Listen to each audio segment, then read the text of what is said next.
Hi everyone, we're joined today by two guests from Beyond Zero Emissions, CEO Vanessa Petrie and Head Researcher Michael Lord. Thanks for joining us, guys. Thanks, Tom. Thank you. Now, can you tell us a little bit about Beyond Zero Emissions, or BZE? We're a climate solutions think tank, and our mission is to show that it's achievable and affordable to get to zero emissions across all sectors of the economy very rapidly. And we do that with research. And we're quite a unique think tank. So the majority of the people that do our research are volunteers. So we have a small staff, and then we work with a range of volunteers to help us do that work. And we also are very fortunate that industry and academic experts very generously give their time to us to help us do our work as well. So I think it's a think tank with a difference. We've been around now since 2006. Our first major report was in 2010, the Stationary Energy Plan, and we're now at a point where we have undertaken research across all sectors of the economy and most recently industry. We're really showing that getting to zero emissions isn't that hard. I want to congratulate you guys on your recent report. Michael, could you give us some highlights from that report? Yeah, so it's called Electrifying Industry, and we're really getting to the stage now of our research where we're looking at what are traditionally seen as the hard to tackle sectors, but they're more than just the sectors that people haven't thought about that much. So this one looks at the heat used by industry. So the manufacture of pretty much everything we see around us, metals, glass, plastics, textiles, involves heat in its manufacture. And fossil fuels, 9 times out of 10, a fossil fuel is burnt to get that heat. And it's burnt in the factory. So no matter how many wind turbines and solar panels we have, they'll still be doing that unless we change something in the factory. So this report shows how a big part of the answer to those emissions, and they're about 8% of Australia's emissions, will be about 12% globally. A big part of the answer is to use renewable electricity and to use electrical heating systems, which not only eliminates the emissions, but also has great benefits in terms of efficiency and productivity. And I read through that report as well, so it looks like most processes can be matched with electricity over fossil fuel. Yeah, that's right. Before starting this, or in the early days of research, sometimes I read that maybe low temperature processes could be done with electricity. I don't understand that really. Any process could be electrified. You can actually achieve higher temperatures using electricity than you can with gas. So you can. There's something called a plasma arc furnace, which electrically driven allows you to get several thousand degrees, and gas burns at much less than 2,000 degrees. So anything can be electrified, and there's a range of different technologies that can do it. So we go through, as you'll have read, things like heat pumps, industrial heat pumps that can produce hot water and steam, and then a whole host of electromagnetic technologies, things like microwaves, infrared, induction. They're all technologies that we understand very well. They're many decades old, but we just haven't applied them to industry as much as we could have done, really because we've gone through an era where we had cheap gas and we weren't worried about the environmental consequences of using gas. So we didn't think too hard about these heating processes. The answer was always just burn gas. But now we need to think harder, and it turns out we have much cleverer answers. Vanessa, we've had many reports from BZE over the years. Which of those reports do you think has made the most impact on Australian society? The first piece of work that we did, the Stationary Energy Plan, it changed the conversation of what was possible in Australia. So it was the first modelled and costed plan that showed that you could get to 100% in the electricity grid within 10 years. And when Beyond Zero Emissions released that, I think a lot of people would have raised their eyebrows and thought, that's mad.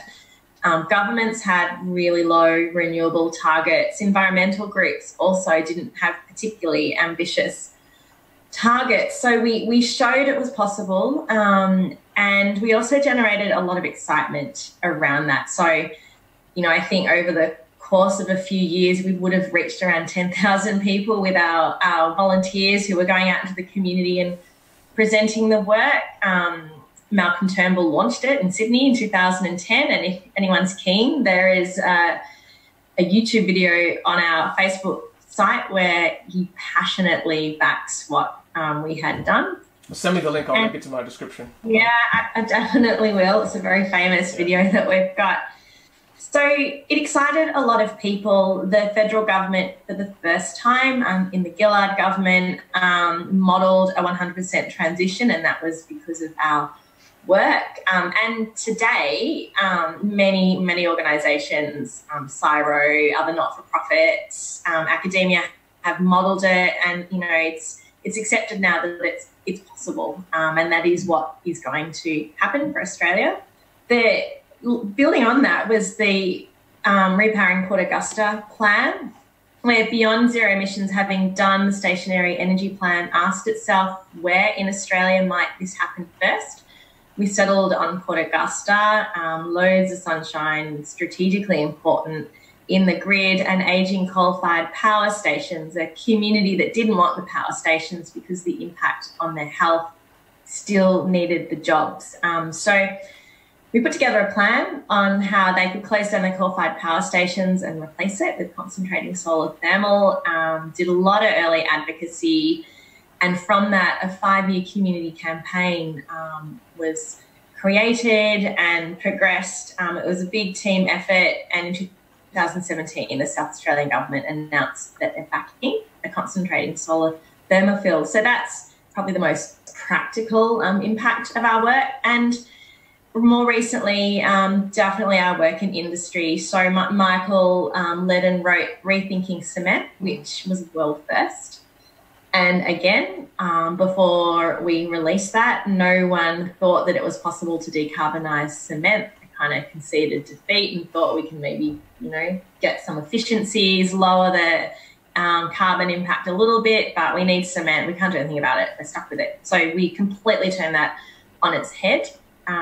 Michael, we engaged with over 1,000 people in the construction and infrastructure sector, really enthusiastic and positive. There's a working group that's been established with people from across the supply chain that meet regularly, working out how to deliver this vision. We're doing a piece of work for Transurban on how they can, a roadmap for a low-carbon cement business.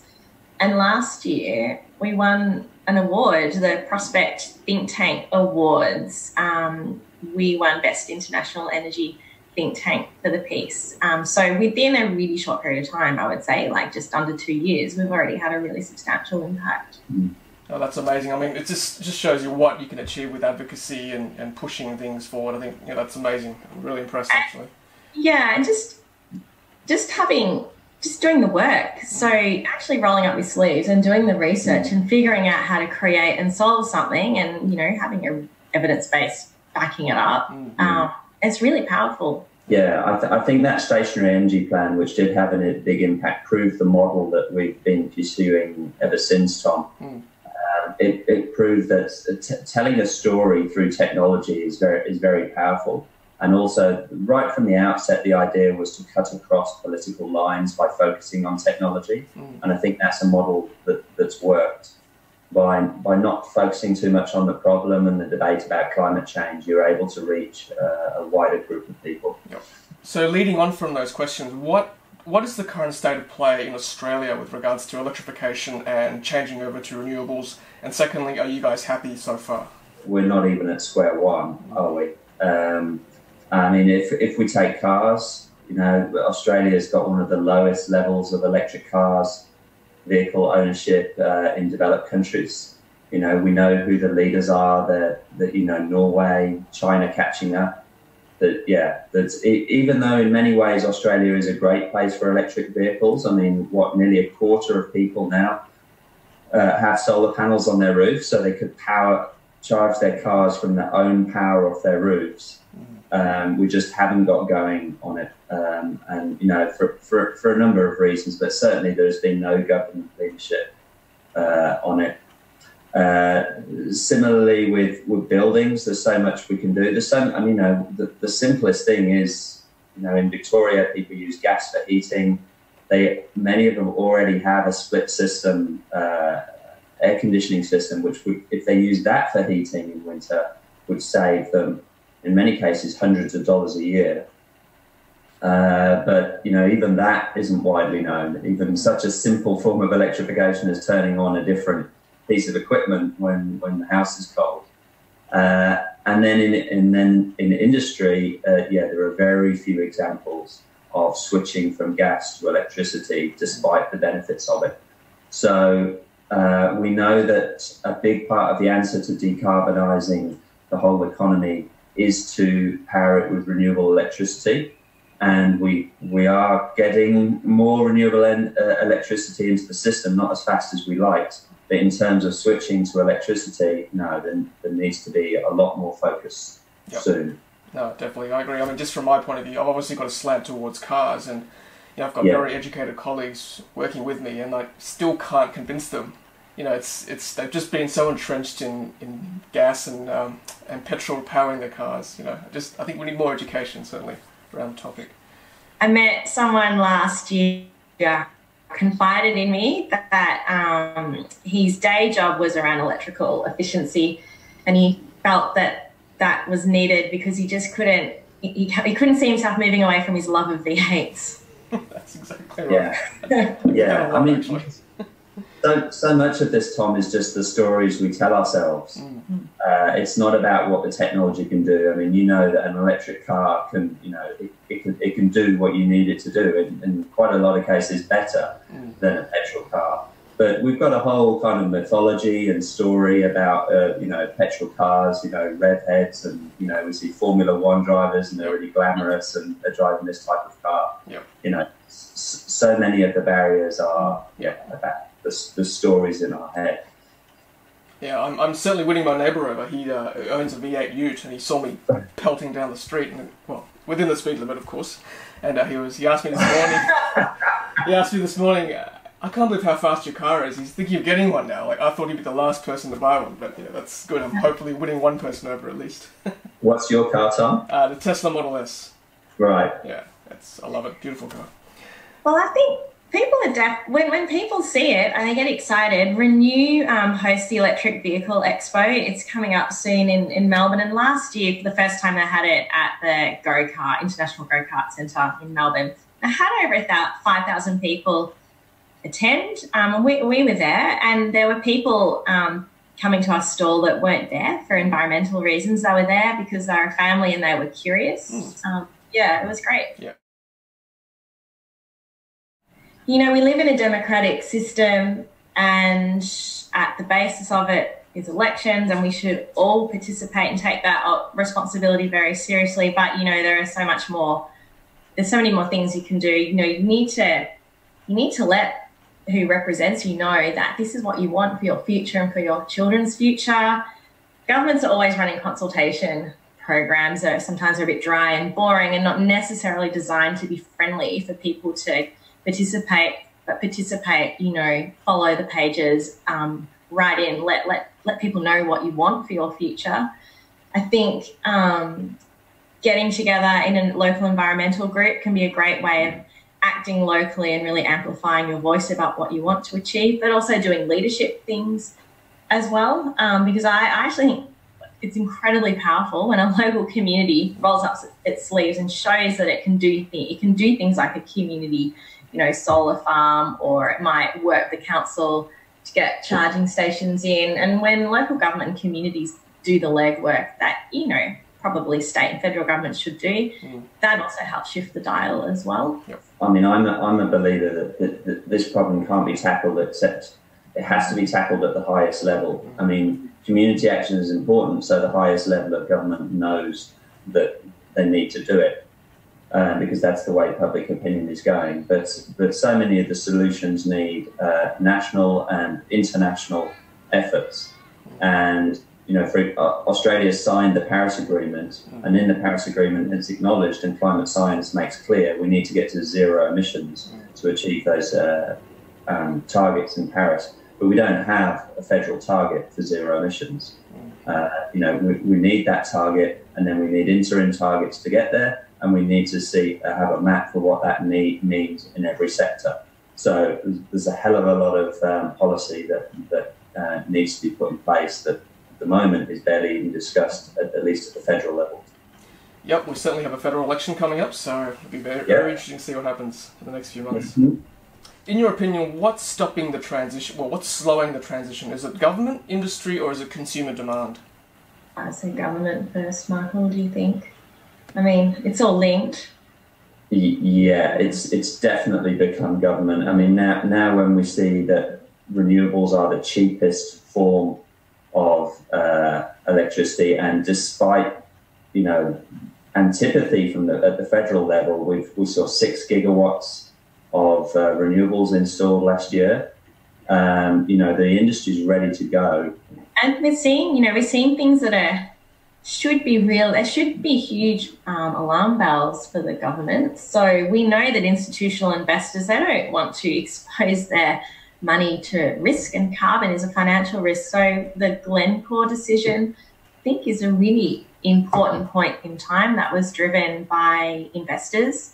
I mean, there are incredibly serious and really pressing reasons to get to zero as quickly as possible. And also there are financial and economic reasons. So if we have the clear policy signal to industry and investors about where we're going, and we know that industry always calls across, all sectors of the economy, they always need and want clear, committed policy settings, so they know what to orientate themselves around. Very difficult when we're all over the shop for them. Yeah, absolutely. I mean, the government keeps saying, well, there's no demand for electric cars. Well, if you don't set a target for emissions, then we're going to become a dumping ground for bad fossil-fueled cars, right?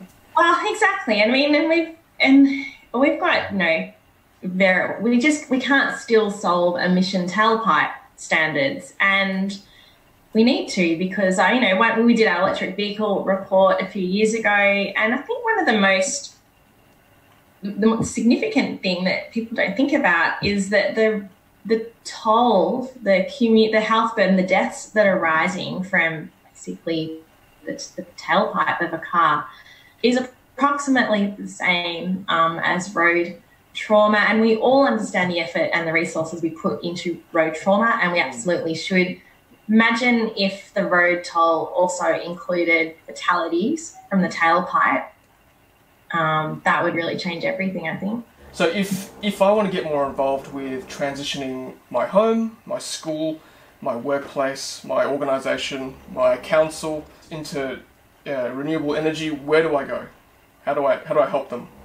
At the local level, you can join an environmental group or form your own and commit to becoming a zero carbon community. So there's an international program called the ICLEI, the Covenant of Mayors program. It's a global program where mayors and councils are committing to getting to zero. That would be a really strategic thing to do, acting at the local level. At the domestic level, so we produced our buildings plan about 5 years ago, which shows how buildings in Australia could radically reduce their energy use and also generate renewables. We, from that, we converted that into an accessible guide for homeowners called Energy Freedom Home. So you could get a copy of our Energy Freedom Home books. It's 9 steps to energy freedom. Energy freedom meaning the state where you have no net energy bills. You can think about what you can do with transport. My household, we can't afford an electric car at the moment, so I bought an electric cargo bike where I can fit the kid and the shopping on the back. So that combined with public transport, that's our solution, and car share when on the odd occasions when we need it. People work. They have their day jobs, and sometimes I think there's a disconnect between what our values might be outside of work and when we go to work. Perhaps it's a bit different, but we can all be quite influential in our workplaces. So depending on, some people might actually be leaders of a workplace and have the ability to set change. Others can contribute and suggest ideas. So think about what you can do within your workplace as well. If that happened on a national level, that would be really impactful too. Yep. Alright guys, well thank you so much for joining us. It's been an absolute pleasure, Vanessa and Michael. Thanks for your time. Tom. Thanks, Tom. And guys, check out all the links I'll provide below in my description below, and be sure to check out, what's your website again? bze.org.au. All of our research is there and you can download it for free. So it's a really great resource, and you can find out more about us, obviously, and if you want to become part of us, that's there too. But yeah, we've got an amazing public resource that's free. Fantastic. bze.org.au. Check them out. Follow them on Twitter, Facebook, and you'll get lots of information about renewables and sustainable energy in Australia. Alright guys, thanks for watching. Hopefully it's a lovely day wherever you are in this world. And as always, take care of yourselves. Happy charging. Thanks for watching, and thanks for being part of the energy revolution. If you haven't done so already, be sure to hit subscribe to stay up to date with our latest videos. Happy charging!